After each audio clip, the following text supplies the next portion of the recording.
Et de quoi parle-t-on dans ces pages, Frédéric? D'abord d'un château et d'une initiative très louable, c'est dans le Parisien, parce que la culture c'est bien beau, mais encore faut-il que tout le monde en profite.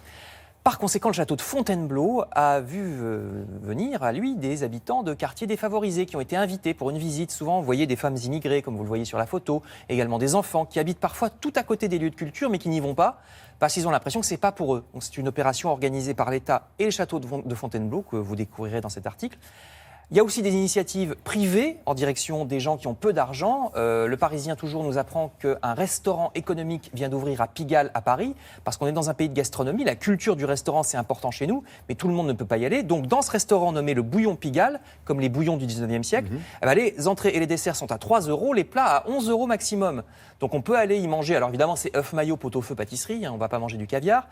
Il se rattrape sur le débit et il y arrive à proposer ces prix-là. Donc c'est pas un resto où on s'attarde, ça va assez vite. Sur un service, ils encaissent par conséquent beaucoup de clients, c'est le secret, mais donc ils arrivent à vous proposer ces prix-là.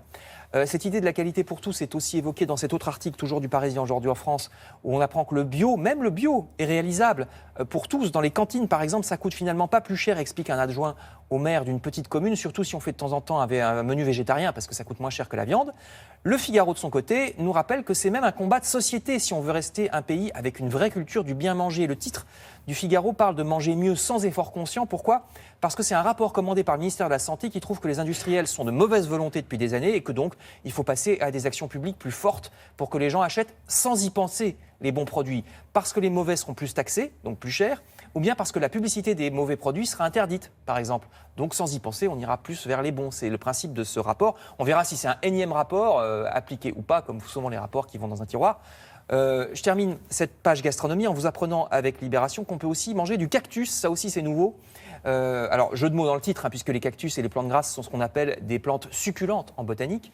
On devrait pouvoir manger plus de figuier de Barbarie prochainement. Vous savez qu'il y a des fruits très épineux, on mange l'intérieur. Il faut aller les chercher. Alors, il faut aller les chercher, oui, c'est ça qui est embêtant. Avec les gants. C'est un peu comme les huîtres, moi je mets un gant de cuisine. Ouais. Pour les ouvrir.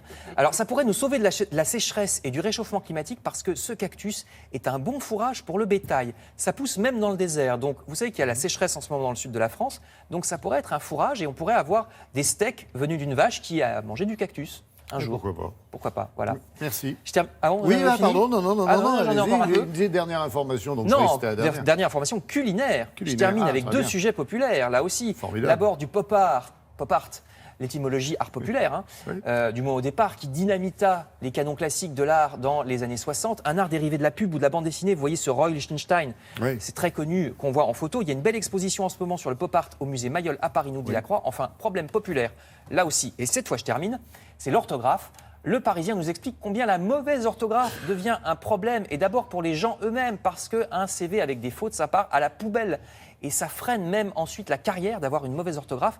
Donc faisons des efforts. L'orthographe n'est pas la science des imbéciles, comme on dit parfois. Donc cultivons-nous, lisons des livres, parce que c'est aussi en lisant et des bons livres, pas seulement des idioties sur Internet, qu'on améliore son orthographe, et donc que l'on peut améliorer sa propre carrière.